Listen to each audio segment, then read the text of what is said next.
College ക്യാമ്പസുകളിൽ വിദ്യാർത്ഥികൾക്ക് പ്രശ്നങ്ങൾ ഉണ്ടാകാതിരിക്കാൻ എസ്എഫ്ഐ വലിയ പങ്കുവഹിക്കുന്നുണ്ടെന്നും അതിൽ വ്യത്യസ്ത നിലപാട് എടുക്കുന്നവർക്കെതിരെ കർക്കശ നിലപാടാണ് എസ്എഫ്ഐ എടുക്കുന്നതെന്നും മന്ത്രി മുഹമ്മദ് റിയാസ്. പൂക്കോട് സംഭവം ഞെട്ടിക്കുന്നതാണ്. അതിനോട് ഒരു തരത്തിലും അംഗീകരിക്കാൻ കഴിയില്ല.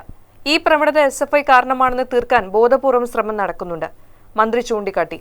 കേരളത്തിന്റെ ക്യാമ്പസുകളുടെ പ്രത്യേകത ഇന്ത്യയിലെ മറ്റു സംസ്ഥാനങ്ങളിൽ നിന്ന് വ്യത്യസ്തമായി ഇത്തരം സംഭവങ്ങൾ വളരെ കുറവാണ്.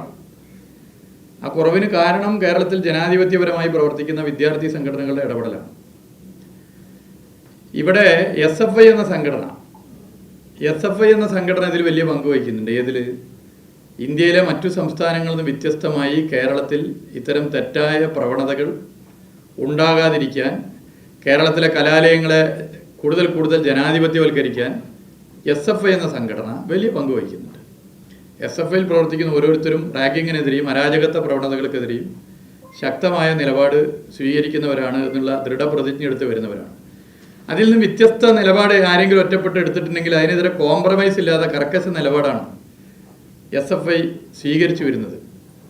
എന്നാൽ ഇവിടെ ഇടുക്കി ജില്ലയിൽ ധീരജ് കൊല്ലപ്പെട്ട സമയത്ത് ചിലരങ്ങനെയല്ല എടുത്തത്. അത്തരം ആളുകളെ തോളിലേറ്റി നടക്കുന്ന സമീപനമാണ് പൊതുവെ സ്വീകരിച്ച് കണ്ടത്.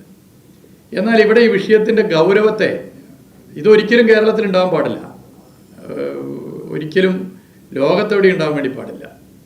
എന്നാൽ അതിനെ വളരെ ബോധപൂർവം പൊളിറ്റിക്കലി ചില താല്പര്യങ്ങളുടെ ഭാഗമായി ഈ പ്രവണത ആകെ എസ് എഫ് ഐ കാരണമാണെന്ന് വരുത്തി തീർക്കാനുള്ള ശ്രമം നടക്കുന്നുണ്ട്. അത് വലതുപക്ഷ രാഷ്ട്രീയ പ്രസ്ഥാനങ്ങളുണ്ട്, കേരളത്തിലെ മാധ്യമങ്ങളുണ്ട്.